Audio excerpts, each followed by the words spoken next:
ओम नमः शिवाय। प्रिय भक्तगणों, भगवान भोलेनाथ ने माता पार्वती को बताया कि कर्म बड़ा है या भाग्य बड़ा है।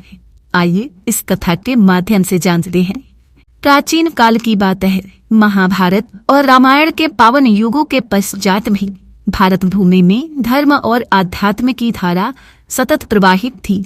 ऋषि मुनि साधु संत अपने अपनी तपोभूमि में साधना करते थे और धर्म सत्य व अहिंसा का प्रचार करते थे। उन्हीं दिनों एक छोटे से राज्य के अंतर्गत स्थित एक गांव था जिसका नाम था करुणापुरम। यह गांव अपने सरलता, शांति और धार्मिक वातावरण के लिए अत्यंत ही प्रसिद्ध था। ग्रामवासियों में परस्पर प्रेम था और वे सत्य व सदाचार के मार्ग पर चलने का प्रयास करते थे। फिर भी नियम से सबको समान संपदा नहीं थी। गांव में कुछ लोग धनी थे तो कुछ लोग अत्यंत ही गरीब थी। इस गांव में एक विधवा स्त्री रहती थी जिसका नाम था शकुंतला। उसके पास धन संपदा नहीं के बराबर थी। उसके पति का स्वर्गवास बहुत पहले हो चुका था। उसके परिवार में अब कोई नहीं बचा था। वह छोटी सी झोपड़ी में रहती, दिन भर दूसरों के खेतों में काम करके जितना कमा पाती उसी से अपना पेट पालती। वह सीधी साधी, ईमानदार, परोपकारी और परम धर्मपरायण स्त्री थी। अपने परिश्रम से ही जीवन का निर्वाह करती। उसके मन में सदा यह द्वंद्व रहता कि मनुष्य को अपने कर्म के बल पर आगे बढ़ना चाहिए या भाग्य पहले से तय है। किंतु इस प्रश्न को मन में रखे हुए प्रतिदिन निष्ठापूर्वक अपना कर्म करती जाती। शकुंतला के छोटे से आंगन में एक आम का वृक्ष भी था जो किसी पिछले शुभ संयोग से फलता और फूलता रहा। उसमें कभी कभी मीठे आम आ जाते तो शकुंतला गांव के बच्चों में बांट देती। भगवान शिव आगे कहते हैं, हे पार्वती, ऐसे ही एक दिन की बात है। एक कौवा उस आम के वृक्ष पर आकर बैठ गया। वह काला कौवा अत्यंत चतुर था। वह आसपास के खेतों में घूमकर कभी गिरे हुए अन्न के दाने तलाश, कभी किसी गृहिणी का ध्यान बटाकर अन्न के टुकड़े उठा ले जाता। कौवा भोजन जुटाने में बहुत चतुर था, पर उसमें दया का अभाव था। वह हमेशा केवल अपना लाभ ही देखता और दूसरों की हानि की परवाह न करता। उस दिन वह आम के पेड़ पर बैठा शकुंतला को देख रहा था, जो झोपड़ी के सामने आंगन में बैठी सब्जियां चुन रही थी।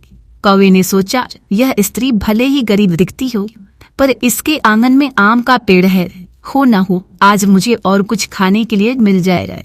कौवा बार बार काम करता। शकुंतला उसकी ओर विशेष ध्यान नहीं देती। अंततः कौवा मन ही मन बोला कि मुझे कुछ युक्ति लगानी होगी। सीधे मांगने से तो मुझे कुछ मिलने वाला नहीं। कौवा ने नियत बनाई कि यह शकुंतला को किसी तरह फुसला लेगा और फिर वह मन ही मन फौरन एक कपटपूर्ण योजना बनाने लगा। तभी उसे ध्यान आया कि वह केवल बोल नहीं सकता और बहुत अच्छे से काम करके लोगों का ध्यान तो खींच ही सकता है। कुछ ही क्षण बाद उसने सोचा, यह स्त्री दयालु है। यदि मैं बेबस करने का नाटक करूँ तो संभवतः मुझे कुछ खाने के लिए मिल जाएगा। अगले दिन कौवे ने एक नया नाटक रच डाला। वह शकुंतला के आंगन में फड़फड़ाता हुआ गिर पड़ा, जैसे उसे कोई भारी चोट लग गई हो। शकुंतला ने उसे देखा तो उसे दया आ गई। उसने तुरंत अपनी टोकरी में से कुछ चावल के दाने उठाए और कौवे के सामने डाल दिए। कौवे ने मन में खुशी महसूस की, परंतु ऊपर से उसने दिखाया कि जैसे वह पीड़ा में कराह रहा हो। शकुंतला ने प्रेम से कहा, मत डरो, शांत हो जाओ, मैं तुम्हें कुछ और दाने देती हूँ।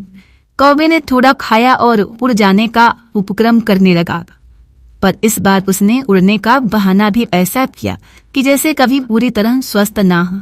इस प्रकार कौवा रोज सुबह आता, थोड़ा खाने का उपक्रम करता और शाम होने पर उड़ जाता।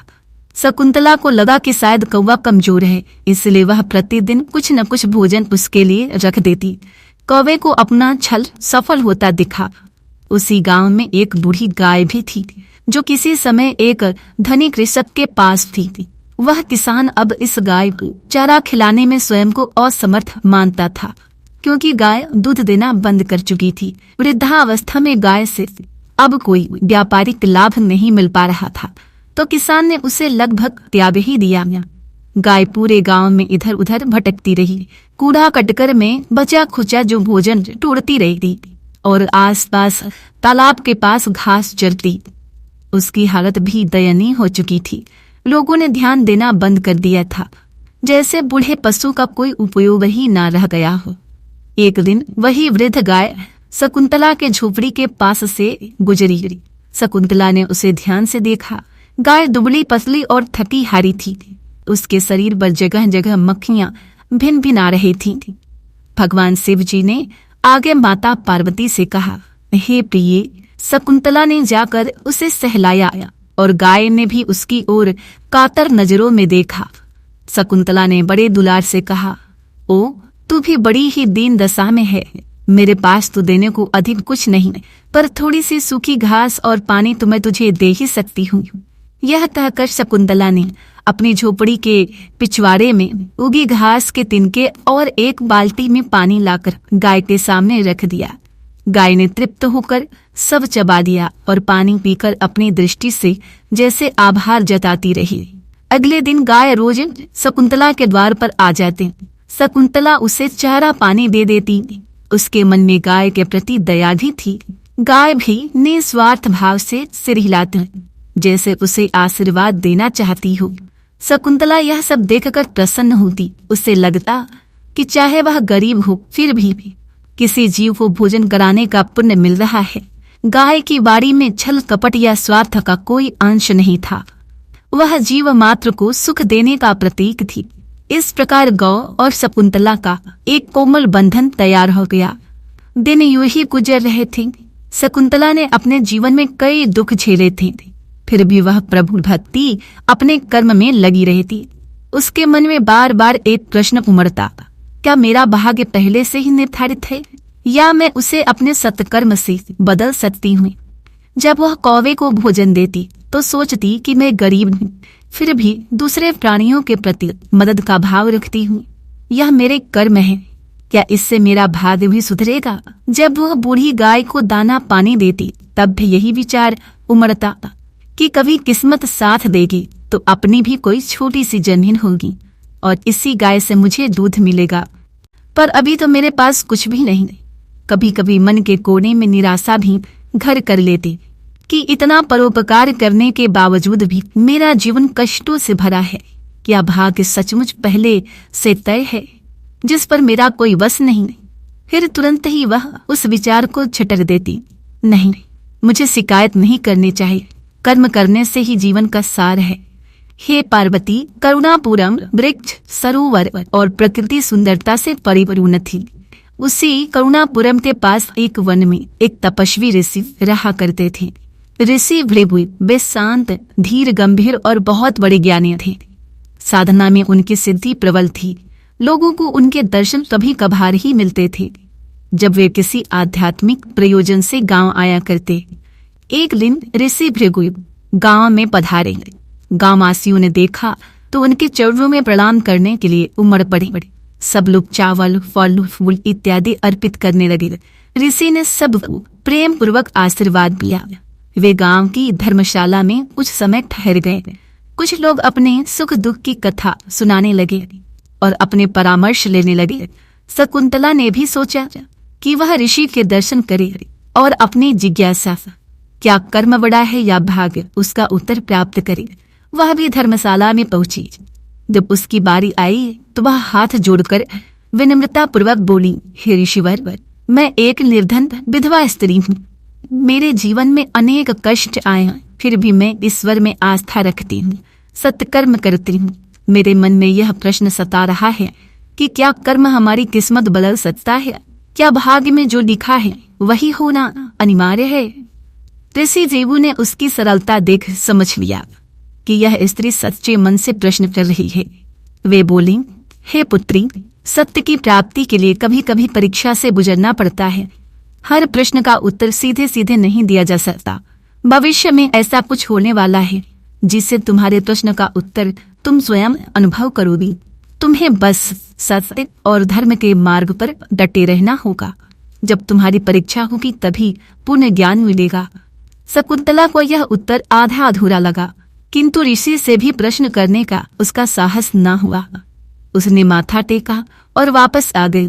हे पार्वती, उसके मन में एक कौतूहल सा जाग उठा कि कैसी परीक्षा कब होगी, कौन लेगा। मगर उसे यह ज्ञात न था कि स्वयं यमराज उस परीक्षा का प्रमुख सूत्रधार बनने वाले हैं। यहीं से इस कथा में एक अलौकिक मोड़ आता है। भगवान शिव माता पार्वती से आगे कहते हैं, हे देवी, उसी रात्रि ऋषि भृगु ध्यानस्थ अवस्था में बैठे थे। सहसा उनकी अंतर्दृष्टि में कुछ दिव्य प्रकाश हुआ। उन्होंने देखा कि देवलोक में यमराज और चित्रगुप्त किसी विशेष चर्चा में मग्न हैं। ऋषि को अपनी योग सिद्धि से एहसास हुआ कि पृथ्वी पर कुछ अद्भुत घटित होने वाला है, जिसका संबंध शकुंतला, उस बूढ़ी गाय और कौवे से है। दूसरी ओर यमलोक में वास्तव में यमराज और चित्रगुप्त के मध्य संवाद चल रहा था। यमराज ने चित्रगुप्त से कहा, हे चित्रगुप्त, पृथ्वी पर कर्म और भाग्य को लेकर अनेक प्राणियों में शंका बनी रहती है।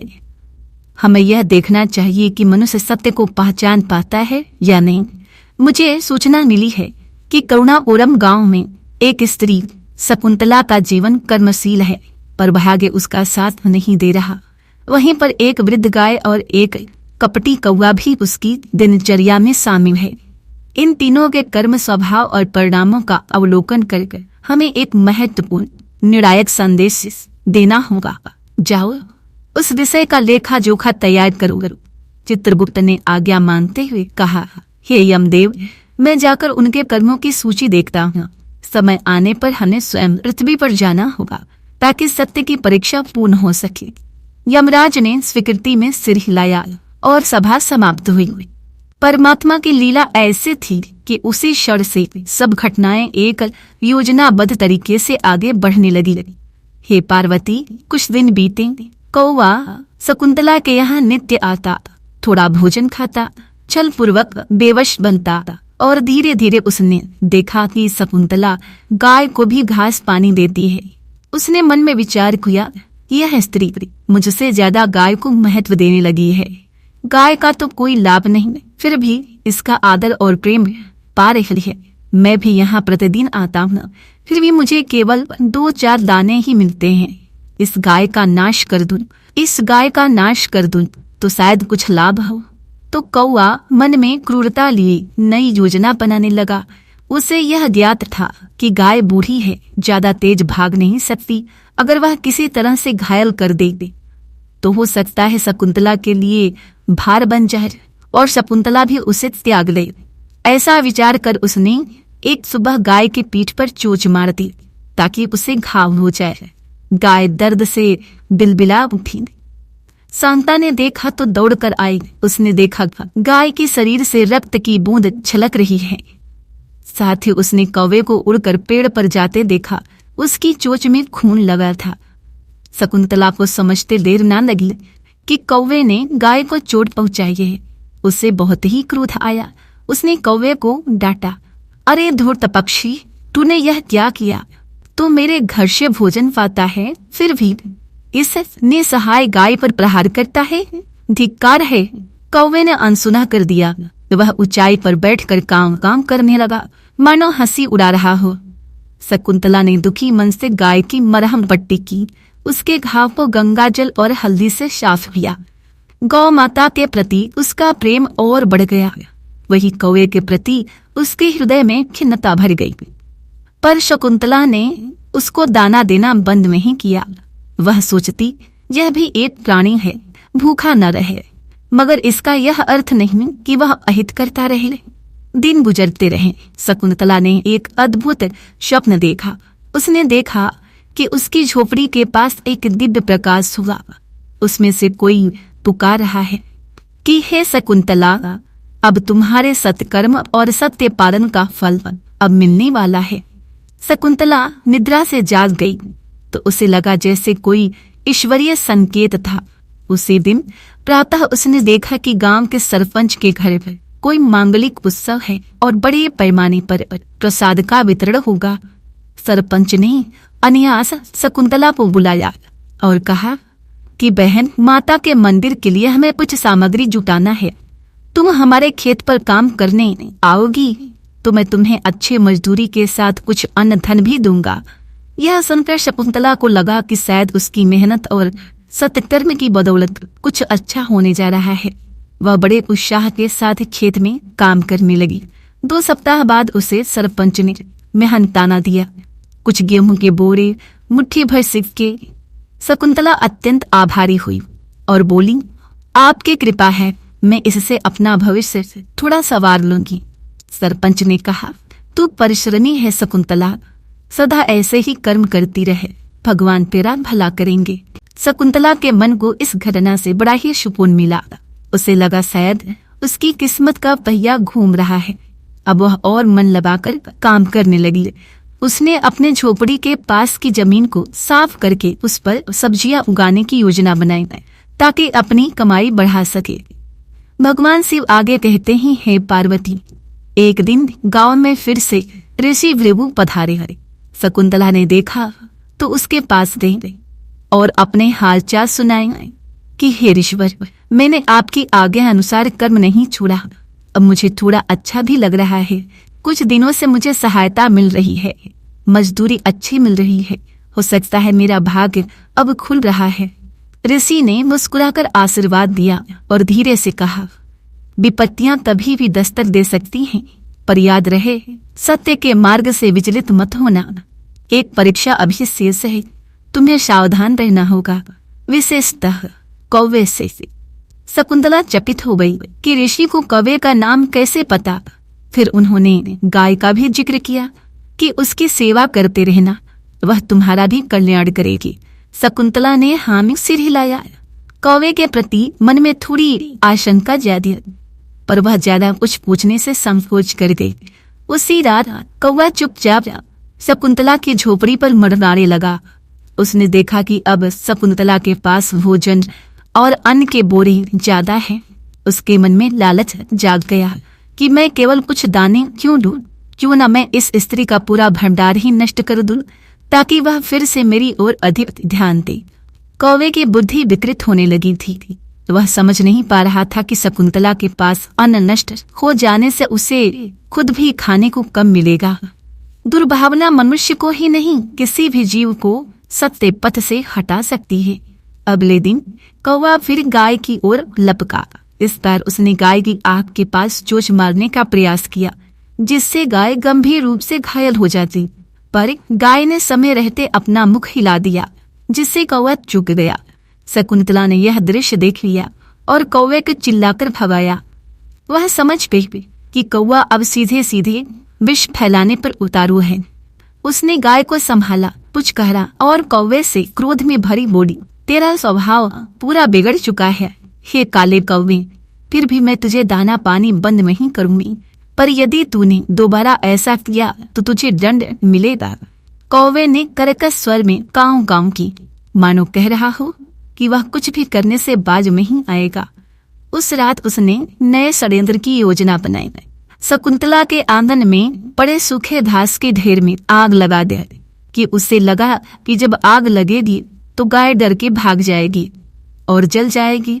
शकुंतला को बहुत नुकसान होगा।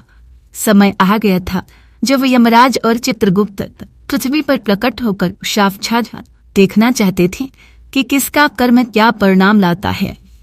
एक अर्धरात्रि में जब शकुंतला गहरी नींद में थी, अचानक उसके आंगन में आग की लपटें उठने लगी।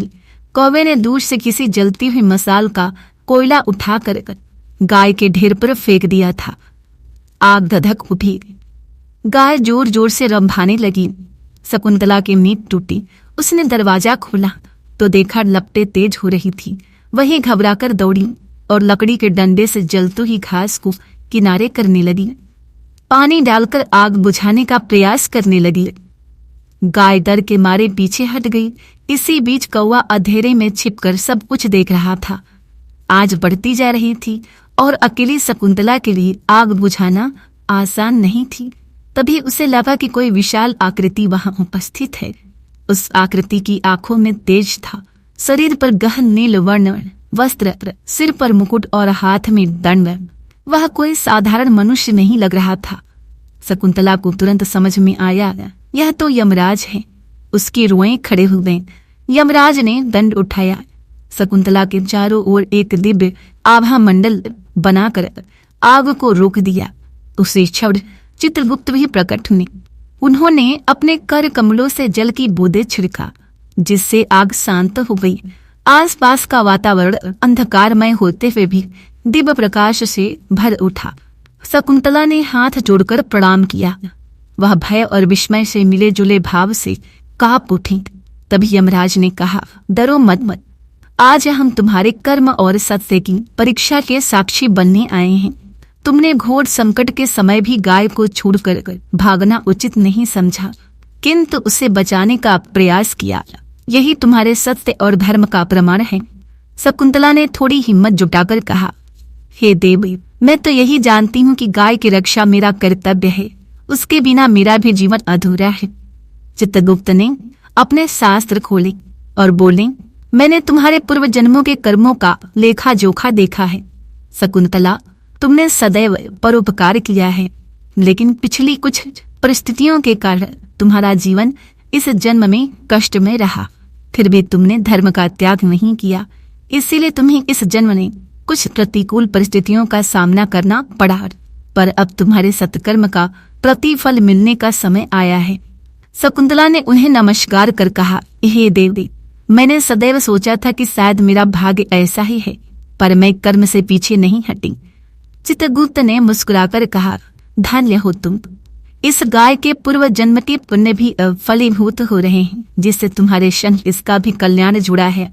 उसी समय यमराज ने दंड के सहारे से कौवे को पुकारा, कौवे कहाँ छिपे हो, सामने आओ। कौवा कांव हाव करता हुआ डरते डरते सामने आया। यमराज का स्वर बूझा, तुमने क्यों आग जलाई, क्यों इस बूढ़ी गाय को सताया?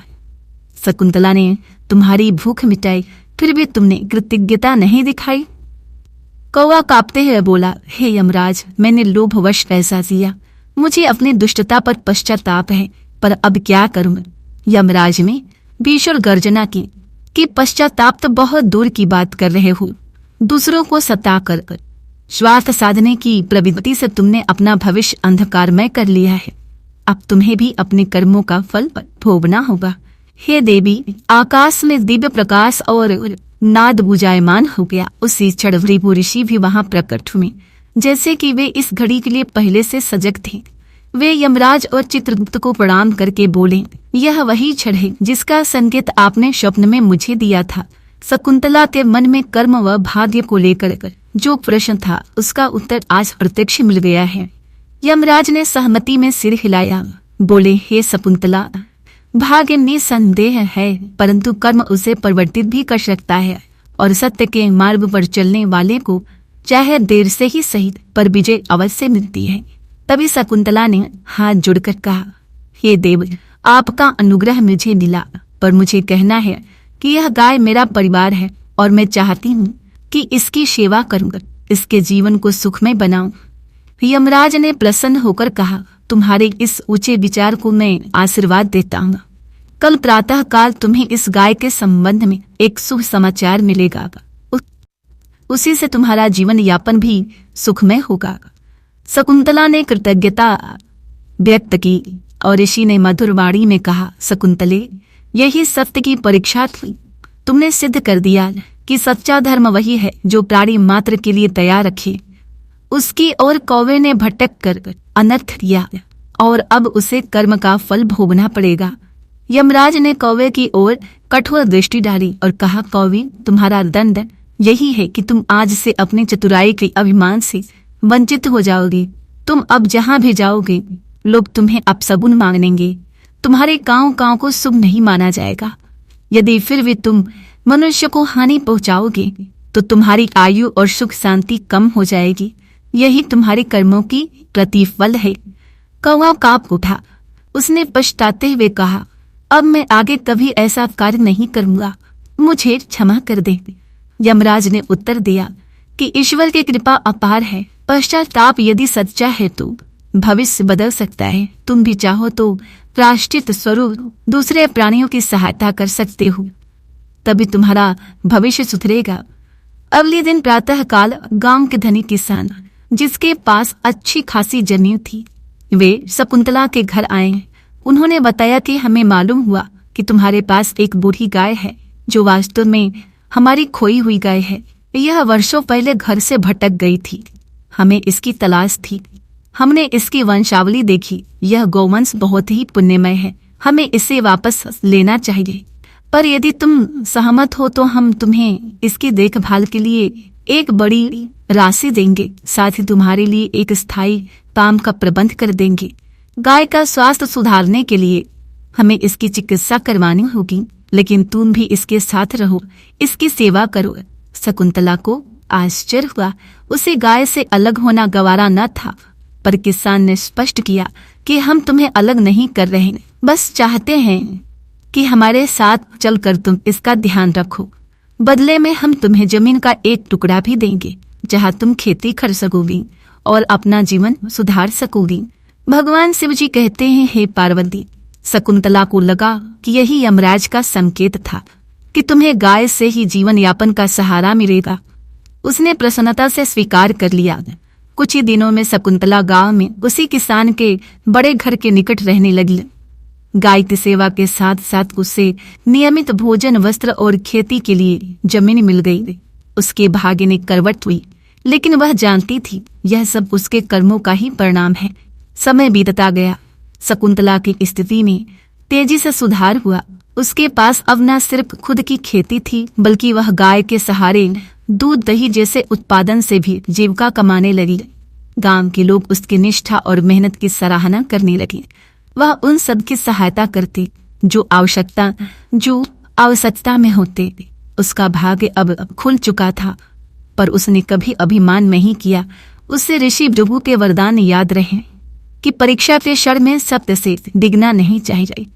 कौवा भी आसपास मंडराता दिखता था, पर अब वह कभी शकुंतला से भोजन के दाने चुरा कर नहीं ले जाता, बल्कि दूरी बनाकर रहता। समय के साथ उसका स्वभाव कुछ बदला सा प्रतीत हुआ। वह दूसरों के अहित से बचने लगा। यद्यपि ग्रामवासी अभी भी उसे अपशगुन मानकर दूर ही भगाते थे, पर कौवा मन ही मन समझ चुका था कि यदि वह अच्छा करेगा तो शायद आगामी जीवन, आगामी जन या आगामी समय में उसका कर्मफल बदलेगा। इस प्रकार यमराज के प्रत्यक्ष दर्शन ने सबको स्पष्ट कर दिया कि भाग्य कोई पत्थर की लकीर नहीं होती। मनुष्य के कर्म ही अंतिम निर्णय करते हैं कि उसका भविष्य कैसा होगा। शकुंतला ने अपने सत्कर्म से अपने कठिन भाग्य को परास्त किया, और गाय ने भी अपने गुण और पिछले पुण्य के बल पर नया आश्रय पाया। दूसरी ओर कपटी कौवे को अपनी दुष्टता की सजा मिली। लांछन और तिरस्कार का बोझ उसके सिर पर पड़ा। शकुंतला ने अंततः समझ लिया कि कर्म बड़ा या भाग्य।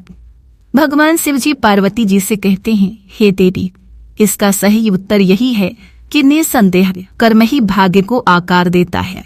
भाग्य मानव जीवन में प्रारब्ध के रूप में मौजूद हो सकता है, लेकिन सत्कर्म, परोपकार, सत्य पालन से उस प्रारब्ध में भी परिवर्तन संभव है। यह सत्य की ही विजय है कि आज वह सामान्य सी गरीब विधवा से सम्मानित, स्वाभिमानी और आत्मनिर्भर स्त्री बन गई। उसे गाय का सानिध्य, ईश्वर का आशीर्वाद और ऋषि का मार्गदर्शन मिला। उसने मन से सभी भ्रांतियों को निकालकर निष्काम कर्म का मार्ग अपनाया, जिससे उसे सुख शांति की प्राप्ति हुई। गांव के लोग जब कभी उसकी कहानी सुनते तो कहते, यही है सत्य की परीक्षा। गरीबी, कष्ट, विपत्ति सब आती है, पर जो सत्य से नहीं डरता प्रभु उसी का साथ देते हैं। इस घटना के बाद करुणापुरम में एक नई लहर चली। सभी ने मिलकर अधिक से अधिक गौ सेवा का संकल्प लिया। कई किसान अब बूढ़ी गायों को त्यागने की बजाय उसकी देखभाल करने लगे। शकुंतला ने सामने के आम के वृक्ष के नीचे एक छोटा सा मंदिर बनवा दिया, जहां पर प्रायः गौ माता को प्रणाम करती और फिर अपने खेत पर काम करने जाते। उस मंदिर के शिलालेख पर संस्कृत में एक छोटा सा वाक्य अंकित था, सत्य ही परम तप है। यह वाक्य उसे हर रोज स्मरण दिलाता कि सत्य का मार्ग कठिन अवश्य है, परंतु वही परम कल्याणकारी है। हे पार्वती, इस प्रकार कौवा और गाय की कथा हमें सिखाती है कि मनुष्य को सत्य का साथ कभी नहीं छोड़ना चाहिए। कर्म ही भाग्य को बिगाड़ता या सुधारता है। सत्य कठिन हो सकता है, पर अंततः वही विजय का कारण बनता है। तो प्रेम से बोलिए, नमः पार्वती पते हर हर महादेव। तो प्रिय भक्तों, यह अत्यंत ही ज्ञानवर्धक कहानी आपको कैसी लगी कमेंट में लिखकर जरूर बताइएगा। भगवान शिव जी की कृपा आप सभी भक्तों पर सदा सर्वदा बनी रहे। इसी कामना के साथ आपसे विदा लेते हैं। मिलते हैं नेक्स्ट वीडियो में। तब तक के लिए नमस्कार।